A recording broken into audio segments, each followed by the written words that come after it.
Bonjour, bienvenue sur Mon Financier. Nous sommes le mardi 27 octobre. Une fois n'est pas coutume, commençons par une bonne nouvelle. Le nombre de chômeurs qui a baissé.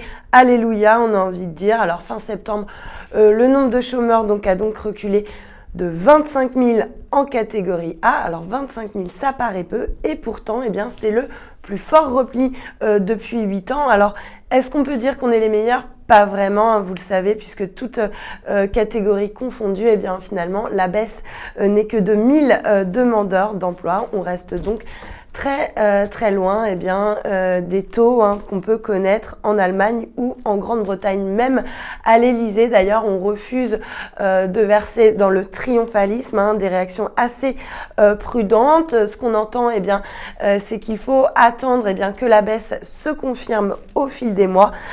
Tant mieux, en tout cas, s'il n'y a pas de triomphalisme, car derrière les chiffres, on s'aperçoit que la situation reste assez dramatique, notamment concernant les seniors, avec par exemple 8,5% de hausse en un an et une explosion de 47% de hausse chez les seniors depuis l'élection d'Hollande.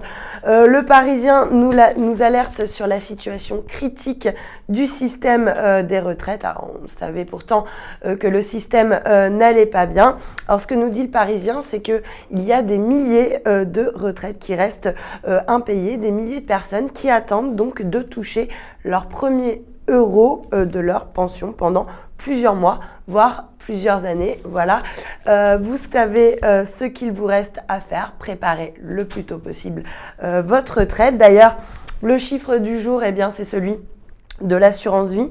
18 milliards d'euros, c'est le montant qui a été capté par le placement chouchou des Français depuis le début de l'année. Alors c'est le 21e mois consécutif de collecte positif. Bref, jamais l'assurance vie n'aura autant mérité son statut de placement favori des Français. Alors il faut quand même savoir que l'encours de tous les contrats d'assurance vie en cumulé, c'est pratiquement 1600 milliards d'euros.